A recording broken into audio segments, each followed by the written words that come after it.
Chaque fois que je mets le pied sur un aérodrome, j'éprouve cette impression exaltante d'être à ma vraie place. Ce coup de foudre, que le temps n'a pas émoussé, je le ressens encore aujourd'hui d'une manière aussi violente comme un miracle quotidien. Je suis toujours très étonnée quand on me dit « Bravo madame, ce que vous avez fait est extraordinaire ».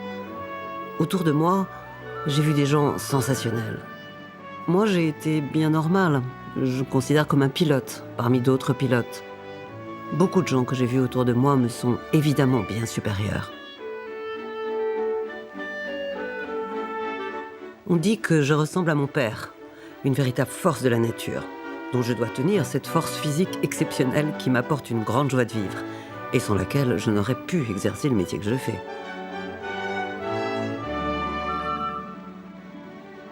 Lorsque j'étais petite fille, quand je demandais une poupée pour Noël, je l'imaginais superbe avec de grands cheveux blonds, absolument merveilleuse. Et celle que j'avais était toujours beaucoup plus jolie que celle que j'avais souhaitée. Ma vie a toujours été comme ça. Elle a toujours été plus jolie que ce que je pouvais imaginer qu'elle devienne.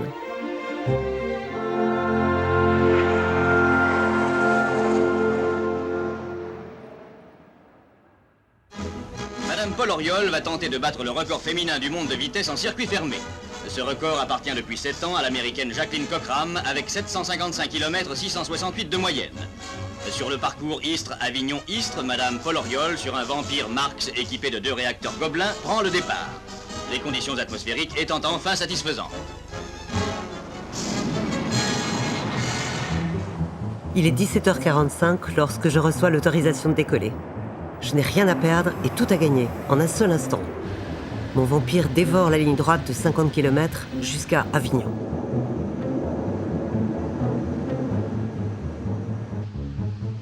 Un virage à 180 degrés. Un nouveau passage sur le point de contrôle et en 7 minutes 20 secondes, je boucle le circuit.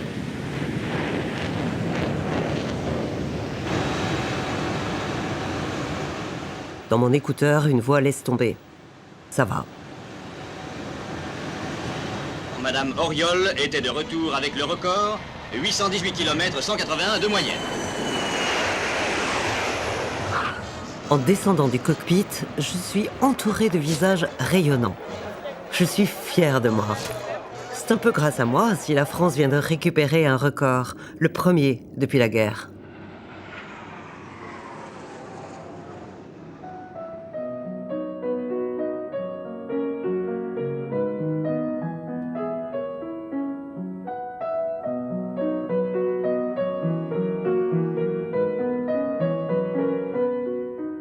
Je suis née le 5 novembre 1917, à Challans, une petite ville au cœur du Marais vendéen, à quelques kilomètres de la côte atlantique, entre Nantes et les Sables d'Olonne.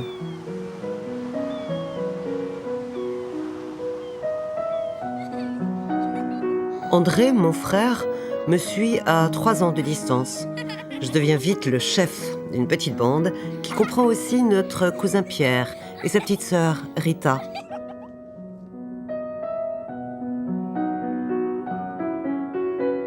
Jacqueline Auriol est d'emblée, je dirais, une petite fille entière. C'est un petit casse-cou. Et dès ses premières années, dans le jardin de sa grand-mère à Challans, parce que c'est une Vendéenne, pure Vendéenne, elle est née, elle s'appelait Douai, et bien dans le jardin de sa grand-mère, elle devient chef de bande, elle a son jeune frère André et ses cousins, et elle les entraîne dans des cavalcades sur les arbres. Elle réussit même à passer d'un arbre à l'autre et à faire ainsi le tour du jardin. Donc c'est une fille qui sait déjà ce qu'elle veut. De ces jeux d'enfants exaltants, il subsiste un témoin impressionnant, un arbre immense, haut de 40 mètres au moins, qui monte la garde. Il étend sa protection sur un petit domaine au pré vert, entourant un vaste étang à l'île mystérieuse.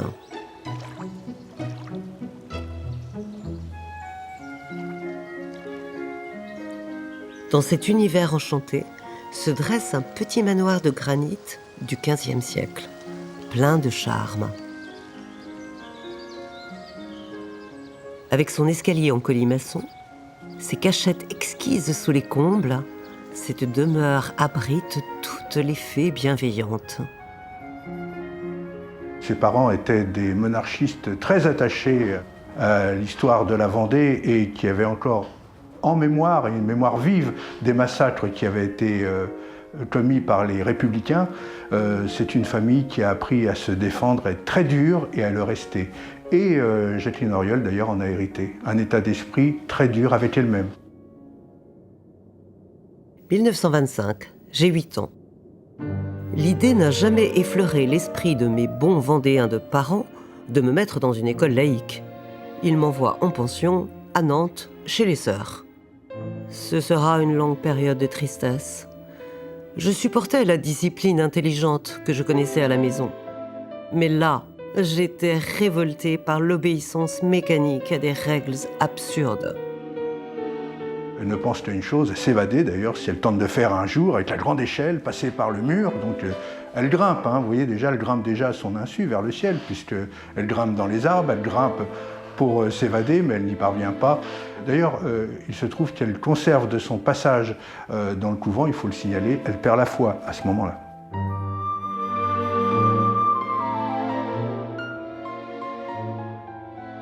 Ma mère, une Parisienne, dissimule dans un corps frêle une énergie sans défaillance et une volonté inflexible.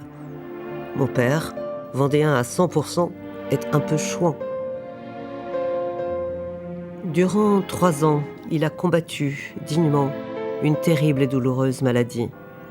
Ce fut pour nous une exemplaire leçon de courage. Pourtant, il se mourait peu à peu, et il le savait.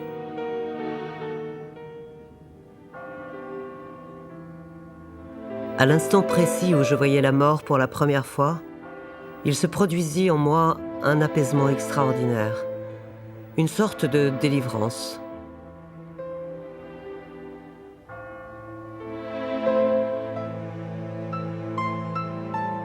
Ce jour-là, je suis sortie de l'enfance. Jamais plus, je n'ai eu besoin qu'on me pousse à vaincre ma peur. Très jeune, en fait, elle est marquée par cet aspect de la mort, au point qu'elle n'en aura pas peur. Voilà, ça, je crois que c'est important. Ça m'a frappé d'ailleurs à la relecture de certains de ses courriers, de voir qu'elle considérait la mort avec une certaine distance. C'est quelque temps plus tard le remariage de sa mère qui est très dur, cette reconstitution familiale, d'autant que sa mère se marie avec le conservateur du musée de Nantes. Mon beau-père est la fantaisie même. Il exerce sur moi une influence certaine. À Paris, je prépare l'école du Louvre et un certificat de psychopathologie à Sainte-Anne. Après le couvent, c'est le paradis. Les beaux-arts constituent une vie de rêve pour une jeune fille qui a toujours été enfermée jusque-là. Je connais enfin une véritable joie de vivre et au fond une très grande liberté. Je suis entourée de garçons plus charmants les uns que les autres, mais aucun d'eux ne réussit à m'intéresser vraiment. Jusqu'à celui qui me captivera. Elle est en vacances, elle rencontre Paul Auriol. Paul Auriol qui est le diable, le fils du diable. Le Front populaire a provoqué plus d'indignation en Vendée qu'ailleurs. Pour ma famille, Vincent Auriol, socialiste militant, athée de surcroît, est le diable incarné. Et c'est l'amour, tout simplement. Ils sont jeunes, ils s'aiment, ils veulent se marier. Les familles sont quelque peu réticentes. Et finalement, ils défient leur famille. C'est une fille qui s'affirme et ce mariage va l'affirmer davantage. Nous vivons dans un appartement fou, près des buts de Chaumont. Une espèce de tube à 4 étages. Il donne sur les 3 rues, la rue de la Liberté, la rue de l'Égalité et, naturellement, la rue de la Fraternité. Heureux présage pour le fils d'un futur président de la République. Vincent Auriol est devenu immédiatement le père que j'ai perdu trop tôt. Je l'appelle papa, lui, Linette.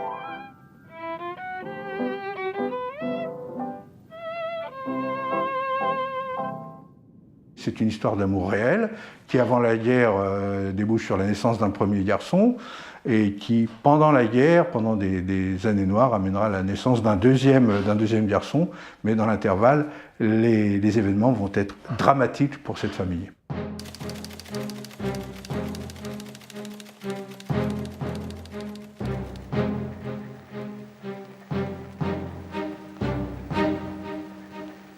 Avec la guerre, revient le temps des jeux dangereux de l'enfance. Je suis la belle-fille d'un des premiers ennemis déclarés de Vichy. Je passe mon temps à fuir la Gestapo, à travers la France, avec 2 bébés dans les bras. La guerre est une affaire terrible, dont elle parlait peu, mais qui est quand même la preuve d'un certain héroïsme de sa part. Elle a carrément même glissé avec son mari dans la résistance. Elle a été obligée de changer de nom à plusieurs reprises. Et donc elle a une vie quand même assez agitée et qui a nécessité beaucoup de courage et d'aptitude de sa part.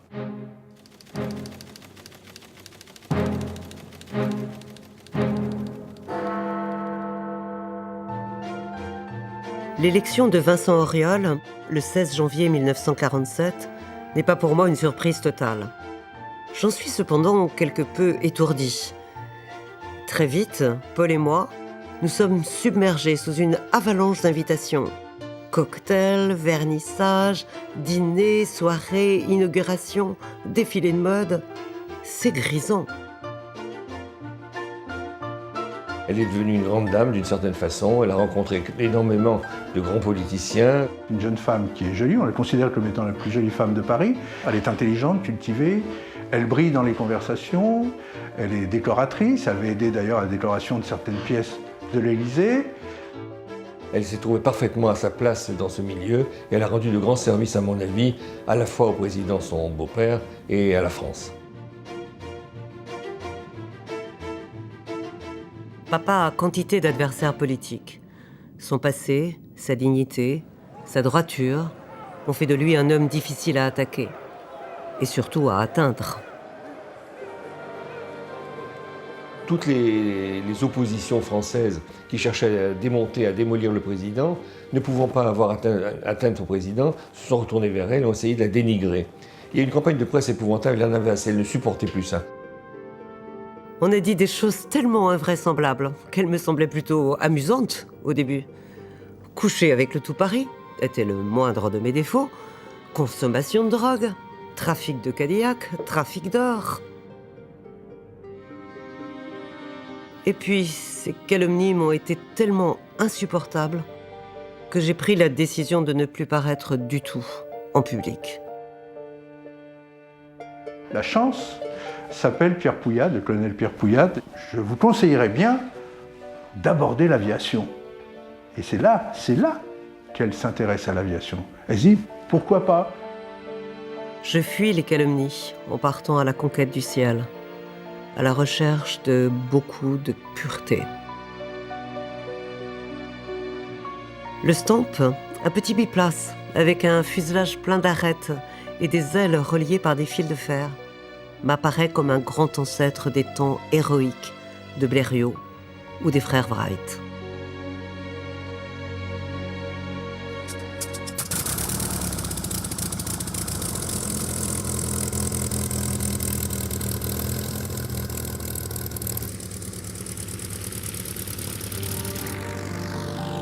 Le petit avion se met à rouler de plus en plus vite.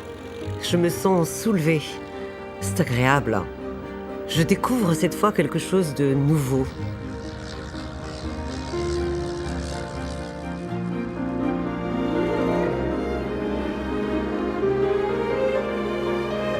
Ma licence de pilote, datée du 10 mars 1948, porte le numéro 18754.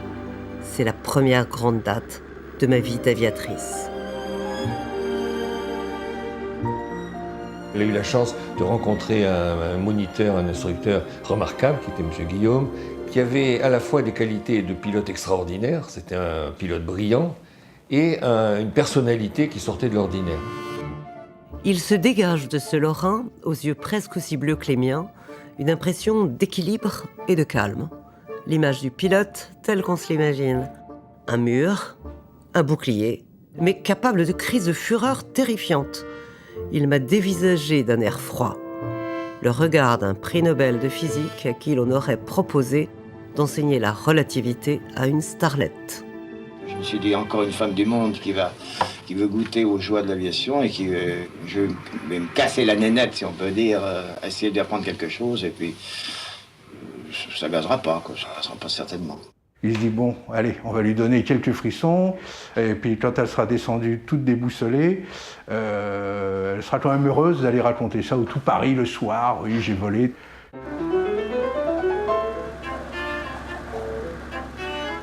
J'ai droit à une séance d'acrobatie complète, sans indulgence.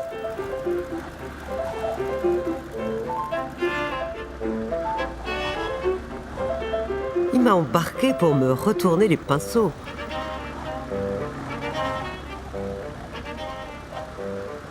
Vers la fin du premier looping, les champs ensoleillés prennent la place du ciel au-dessus de ma tête. Je voudrais battre des mains. Je suis grisée. Pas un seul instant, je n'ai eu peur.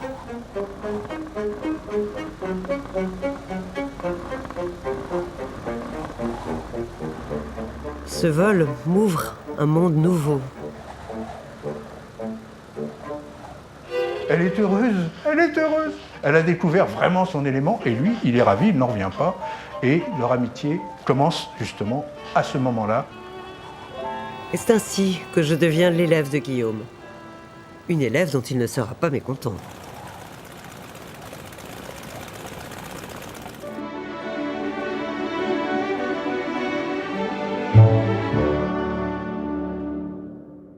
Madame Jacqueline Paul Auriol, belle-fille du président de la République, fait au meeting aérien d'Auxerre ses débuts de pilote d'acrobatie. La jeune aviatrice va affronter le jugement de 30 000 spectateurs. Et devant la présidente de la République, Madame Paul Auriol exécute brillamment les plus dangereuses figures du jeu aérien. Un jour, peut-être, le nom d'Auriol acquérera une seconde célébrité dans le domaine de l'aviation. Ce 4 juillet 1949, à 31 ans, je suis devenue quelqu'un. Non plus parce que j'étais la belle-fille du président de la République, mais parce que j'avais travaillé très dur. Ce jour-là, j'ai vraiment connu le bonheur. J'étais passablement fière de moi. Tout de même, j'en avais fait du chemin en un an. J'aurais fait n'importe quoi, ou presque, pour voler sur un nouvel avion.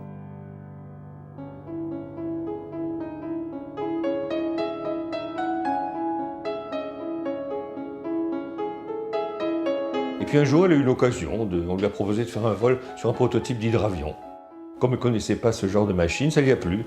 Et elle est partie là-dedans comme une grande.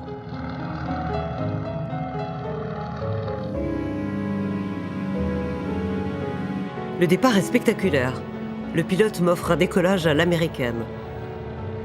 Il a mis toute la gomme pour arracher l'avion dans un virage serré.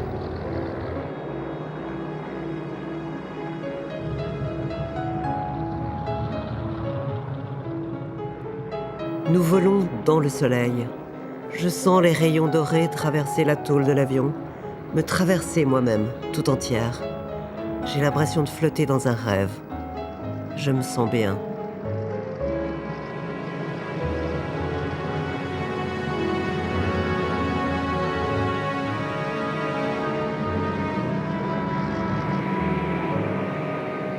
Le pilote vire légèrement vers l'ouest et commence sa descente. Plus bas, encore plus bas, nous volons presque au ras de l'eau. Un instant, j'ai l'impression que nous sommes vraiment trop bas. Et brusquement, ce choc immense, incroyable.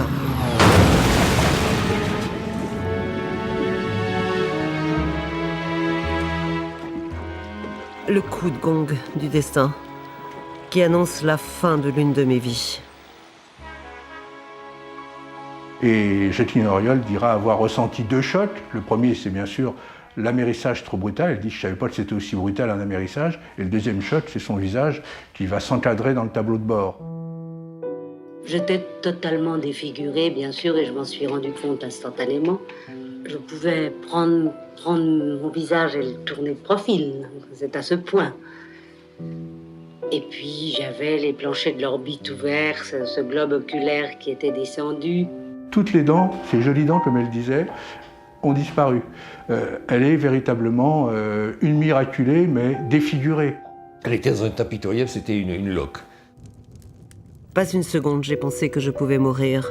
Ça, c'était pour les autres. Et cela ne pouvait pas m'arriver à moi. Dans ma semi-conscience, je répétais sans cesse « Est-ce que je vais pouvoir voler bientôt ?» Je ne suis pas une miraculée. Il ne s'agit pas de miracle. C'est une série d'interventions et de bonne volonté qui ont fait que j'ai pu continuer à vivre à peu près normalement. Mais avec beaucoup de hauts et de bas et des coups de cafard épouvantables. Elle se voit déjà comme le masque de fer recluse, alors qu'elle brillait littéralement dans les réceptions.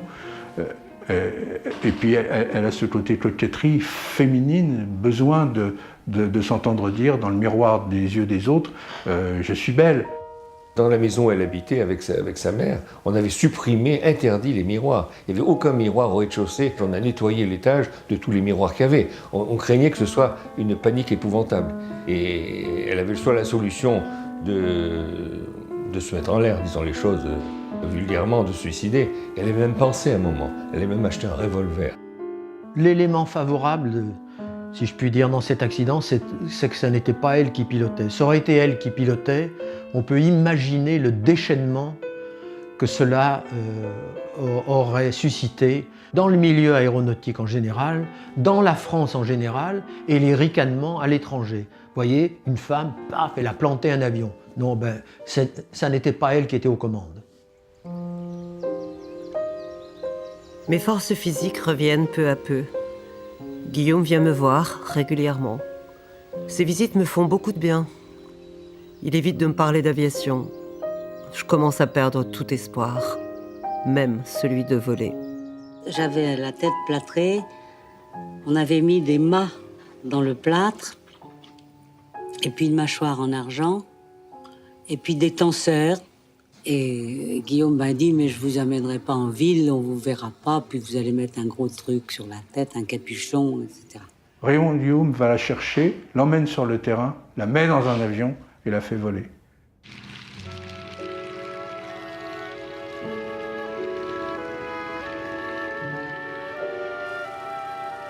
J'ai du soleil dans le cœur. Cette journée de mon premier vol de gueule cassée est la plus émouvante de ma vie. Je sais maintenant que je peux voler de nouveau. Elle est revenue enthousiasmée en disant « cette fois j'y crois ». Mais elle n'a pas terminé pour autant avec les épreuves médicales, puisqu'elle subit des interventions en France et elle va en subir aussi aux États-Unis. 2 années, une série ininterrompue d'opérations, aux suites parfois abominables. J'ai maintenant un nouveau visage. Mais lequel? Je me regarde comme un monstre. J'ai mis un temps fou à m'habituer à un nouveau visage. D'ailleurs, je m'évite, je me regarde furtivement. Et elle met à profit le temps qu'elle a entre 2 interventions pour continuer à apprendre, parce qu'elle apprend à voler sur différents types d'avions, et notamment, elle va à l'école de Larry Bell. Bell, c'est les hélicoptères, elle apprend à piloter les hélicoptères, elle obtiendra même sa licence sur l'hélicoptère, et dès sa résurrection, en quelque sorte, eh bien, elle s'affirme. Sa capacité à revenir, moi je l'admire plus que tout pour ça. C'était redevenu une grande femme. C'était frappant. J'ai un esprit de revanche envers les avions. C'est vraiment eux qui me doivent quelque chose. Je dois devenir pilote professionnel.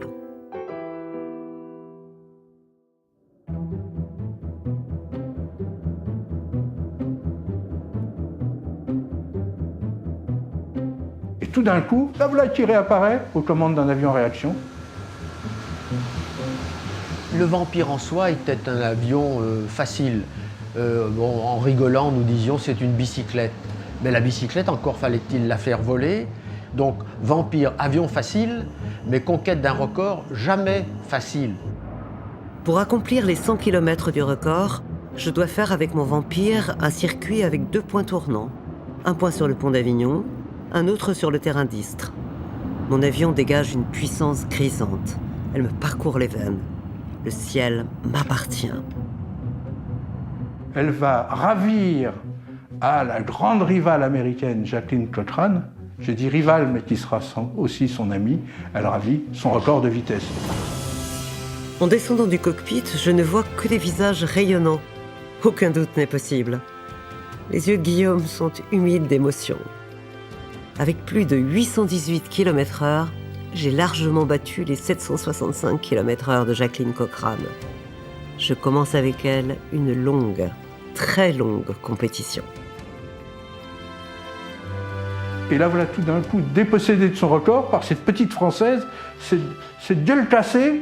Elle est tellement éberluée, Jacqueline Cochran, qu'elle demande à ce que le Harmon Trophy, qui est une sorte de prix Nobel de l'aviation, soit remis à Jacqueline Auriol. On était en admiration devant cette petite femme qui pilotait un avion à action sur lequel nous rêvions de voler. Et puis elle l'avait fait et elle avait battu des records. Mais j'ai le sentiment que ce record met un terme à sa convalescence. C'est terminé, elle est redevenue elle-même. Maintenant, il va falloir faire mieux. Cette performance me permet d'obtenir la licence de pilote militaire. Mais le plus dur reste à faire. Je viens d'entrouvrir enfin cette porte étroite, par laquelle je vais peut-être pouvoir m'introduire dans ce monde difficile et fermé qui me fascine, le centre des essais en vol.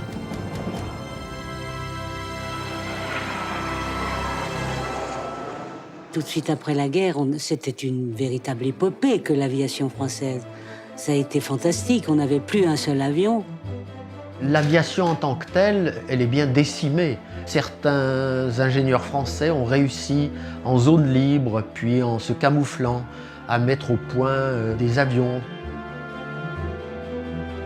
On a pu croire un moment qu'il faudrait 5 ou 10 ans à l'aviation française pour faire surface. Et en fait, on s'est aperçu avec surprise qu'en 2 ans, les Français avaient réussi à remonter au niveau des Anglais et des Américains. Les Américains en étaient complètement stupéfaits.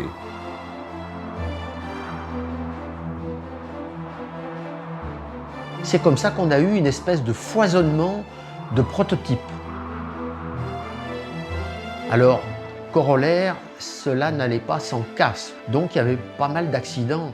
Les pilotes d'essai disaient il s'agit d'y aller voir, point de suspension, et d'en revenir. Mais parce que tout était aléatoire, on avait une connaissance, on ne savait pas comment allait réagir l'avion, le moteur pouvait couper, les commandes ne pas réagir, les volets ne pas se baisser au bon moment, enfin bref. Il y avait quand même un taux de mortalité, enfin les pilotes d'essai, encore tout récemment, ceux qui ont connu cette époque-là, ils le racontaient. Ils racontaient que très souvent, ils accompagnaient des cercueils, quoi. On ne disait du bien de nos chers amis pilotes derrière leur cercueil en les conduisant au cimetière, quoi.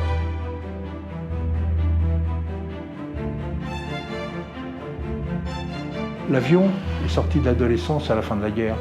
Grâce à tous ces gens d'ailleurs, tous ces pilotes d'essai, tous ces aviateurs qui ont chacun apporté leur pierre.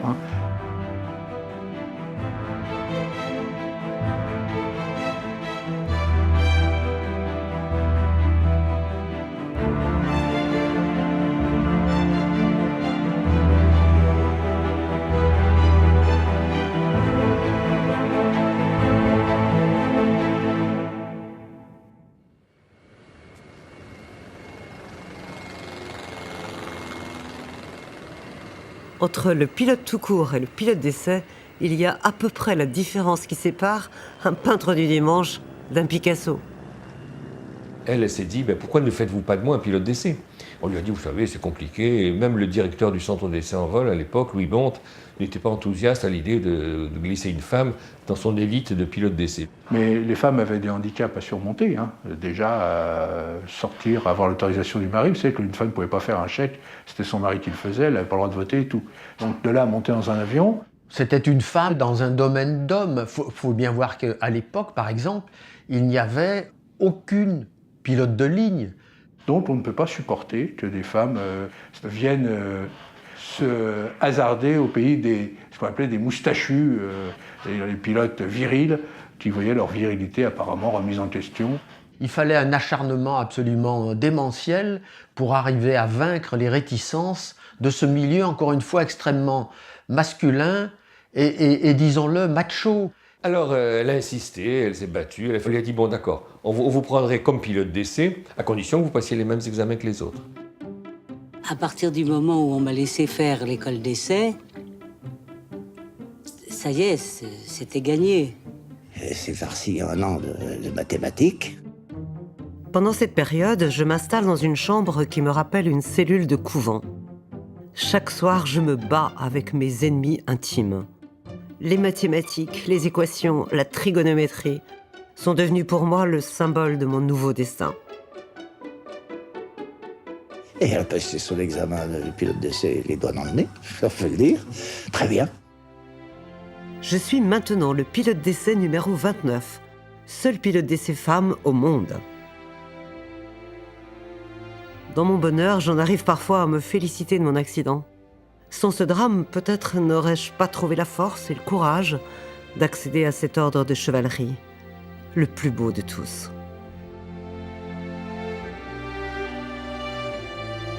Le CEV, incontestablement, c'est quand même un des sommets de l'aviation. C'est ce qui se fait le mieux dans l'aviation, incontestablement. Pour les pilotes, c'est l'élite de l'élite qui entre là. C'est vraiment des gens très sûrs, très compétents, très techniciens, mais qui ont aussi un instinct très poussé.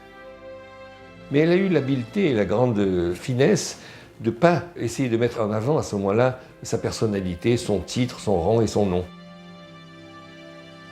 Dans ce milieu d'hommes, plus soucieux de leur avion que d'une présence féminine, je fais figure d'intruse. Et être la belle-fille du président de la République n'arrange pas les choses. Les pilotes d'essai sont imperméables à toute renommée extérieure.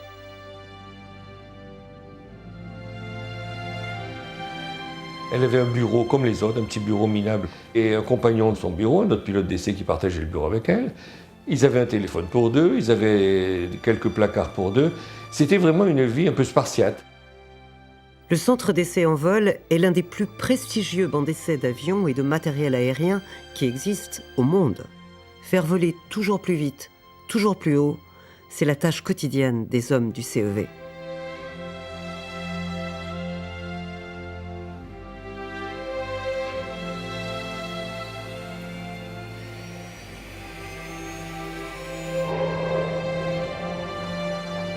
Les pilotes d'essai ne sont pas des candidats au suicide. Ce ne sont pas des risques-tout, ou une élite d'inconscients, ou encore des kamikazes, comme le grand public a parfois tendance à le croire.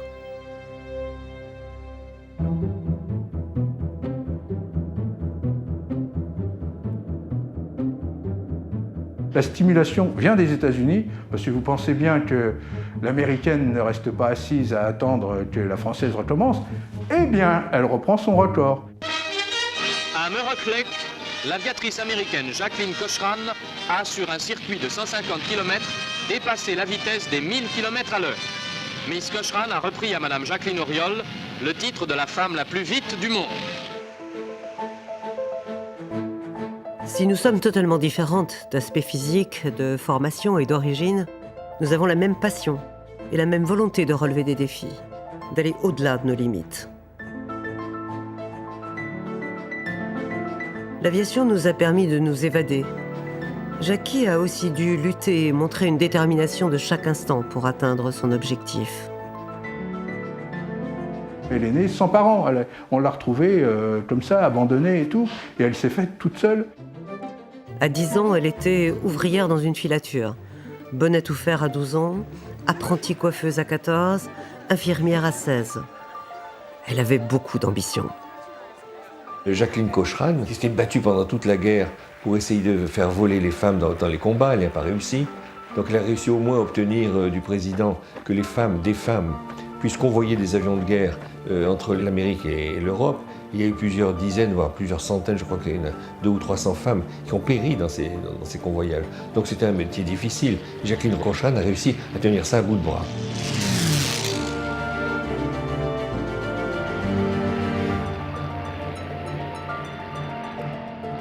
Et au cours d'un repas, elle rencontre Floyd Odlum, qui lui est un milliardaire, qui a des actions chez Lockheed, dans les compagnies aériennes, donc ça favorise pour elle aussi la possibilité de monter sur des avions à réaction.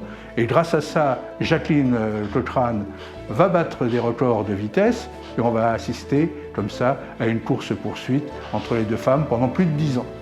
On était le contraire l'une de l'autre. Quand je la battais, elle était désespérée. Mais vraiment, c'était affreux. Elle en dormait plus. Enfin bon, elle était désespérée. Moi, quand elle me battait, car elle m'a beaucoup rebattue aussi.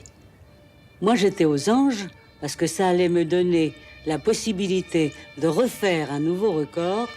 Et oui, il y a un effet de stimulation. Elles se sont enfin trouvées un adversaire, chacune à sa mesure. Et il se trouve que la Jacqueline américaine a une telle peur d'être dépossédée de ses records par cette Jacqueline pugnace française qu'elle décide, alors qu'elle est vice-présidente de la Fédération aéronautique internationale, que les records de féminins sont abolis, c'est terminé. Ce qui lui permet à elle d'être la dernière détentrice du record de vitesse. Cette décision m'a piqué au vif. Je dois ramener ce record à la France. Jacqueline Auriol s'est attaquée au record mondial féminin de vitesse.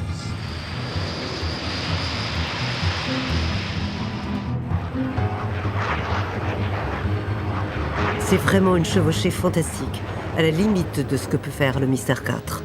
Personne ne l'a encore traité de la sorte. À la façon d'un cheval fougueux, il se trémousse à plus de 1000 km/h.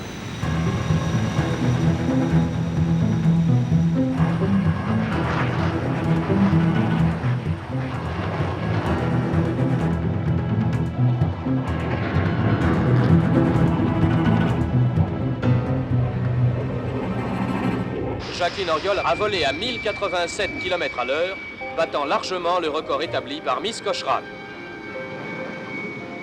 Ça me fait terriblement plaisir d'avoir enlevé ce titre sur un avion français, puis que ça soit une Française, justement, qui soit la femme la plus rapide du monde. Si bien que Jacqueline Cochrane, qui avait joué de façon un peu machiavélique, s'est retrouvée dans une situation un peu stupide.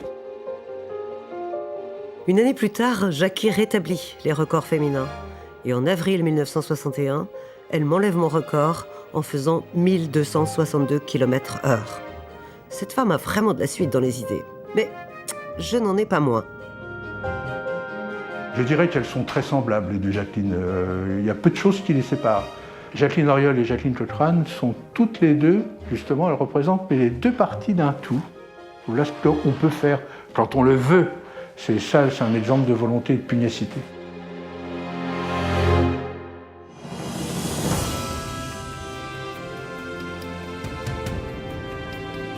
Elle est la première Européenne à franchir le mur du son, ce qui est quand même extraordinaire.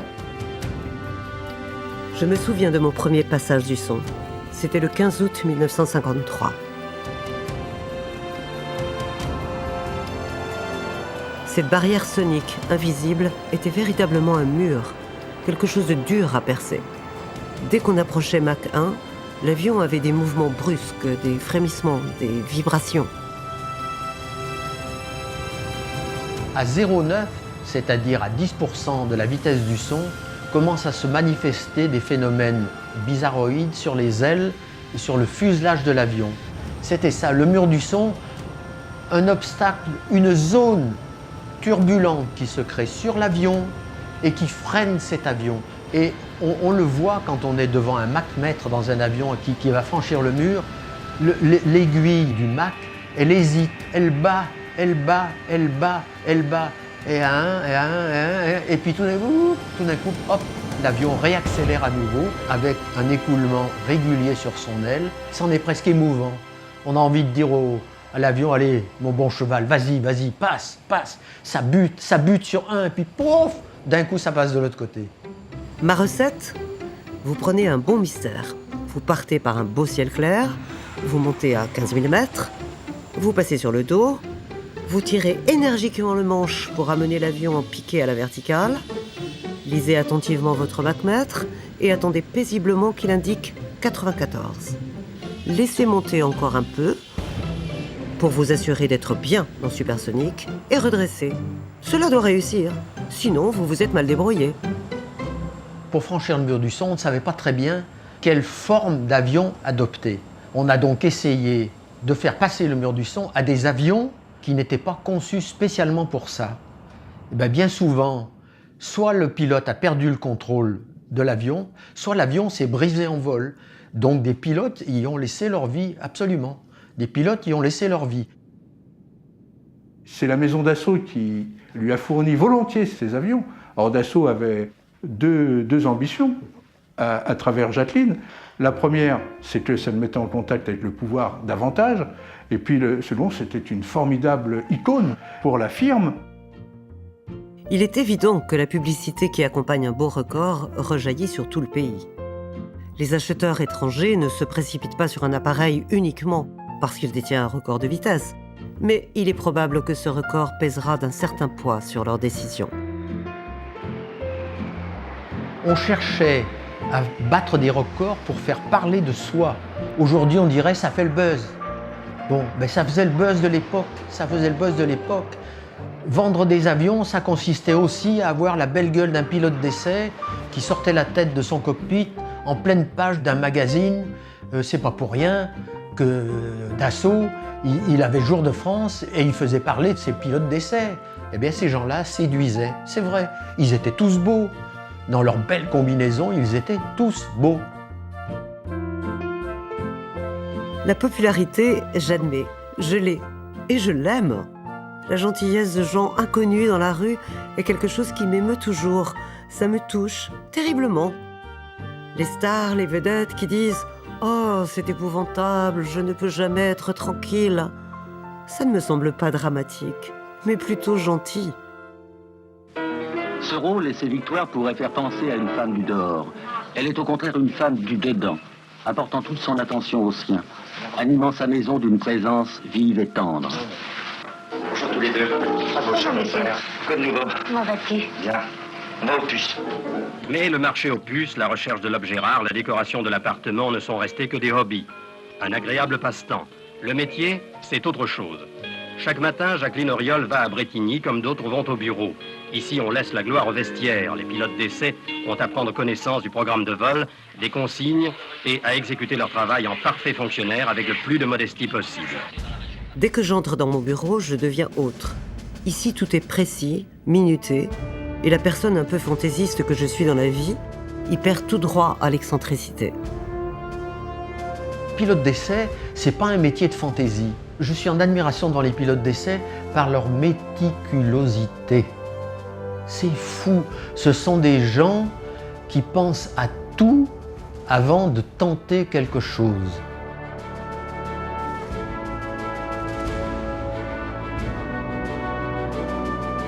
C'est par une belle journée d'octobre 1956, aux commandes de mon Mystère 4, que j'ai appris tant de choses. En 2 ou 3 minutes, j'en ai appris plus sur moi-même qu'au cours de toute ma vie.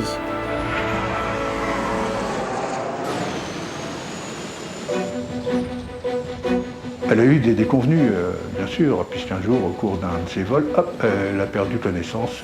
Il y a eu un problème d'alimentation en oxygène. Je suis partie dans le noir et je me suis dit, mon Dieu, comme c'est passionnant. C'est aujourd'hui, c'est l'instant de ta mort. Enfin, tu vas savoir.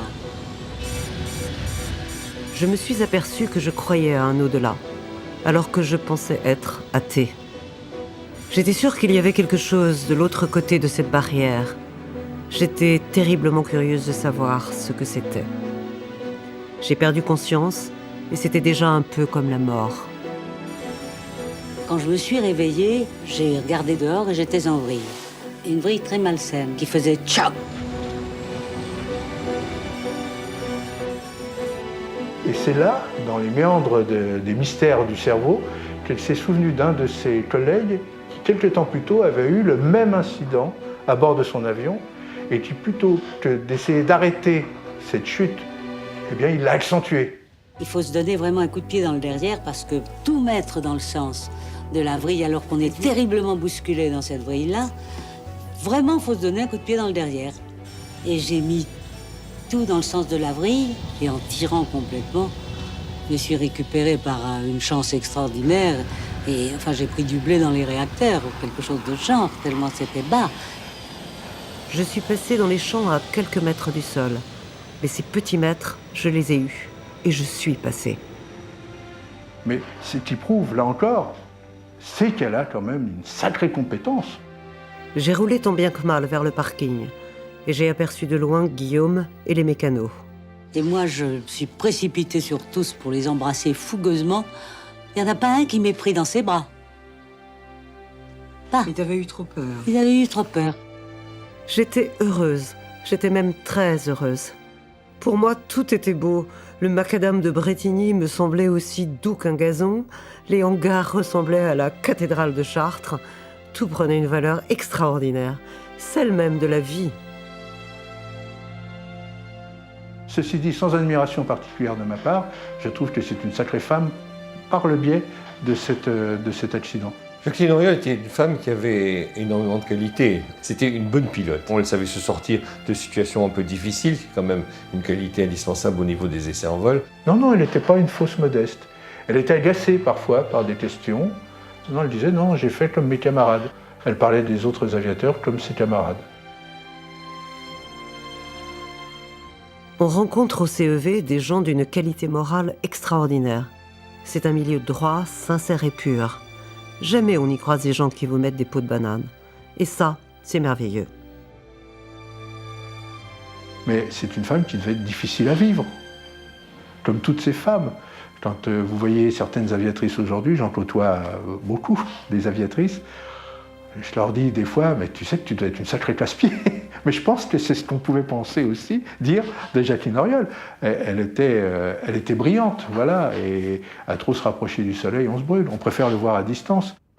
Istres, dans ce Mirage 3C, le pilote d'essai Jacqueline Auriol, guidé du sol par l'ingénieur Durand, tente de battre le record féminin de vitesse en circuit fermé que détient avec 1250 à l'heure l'américaine Jacqueline Cochrane.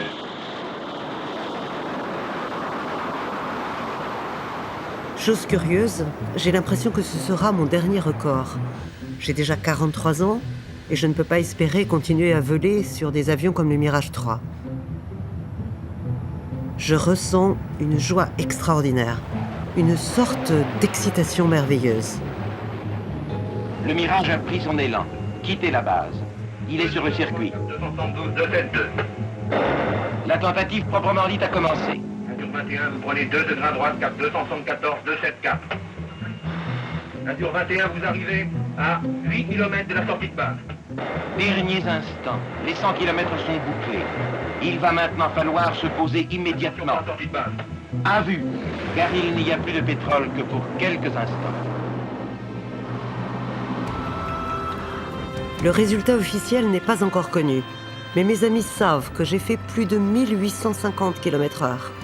587 de mieux que Jacqueline Cochrane. Un record dont je peux être fière. J'ai en même temps battu le record masculin, tenu par mon camarade Gérard Miseli, avec 1769 km/h.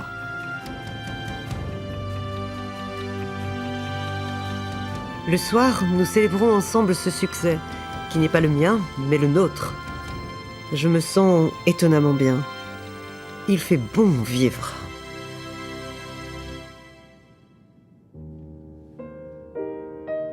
Elle a été obligée de quitter, bien sûr, le centre d'essai, parce qu'il y avait la limite d'âge.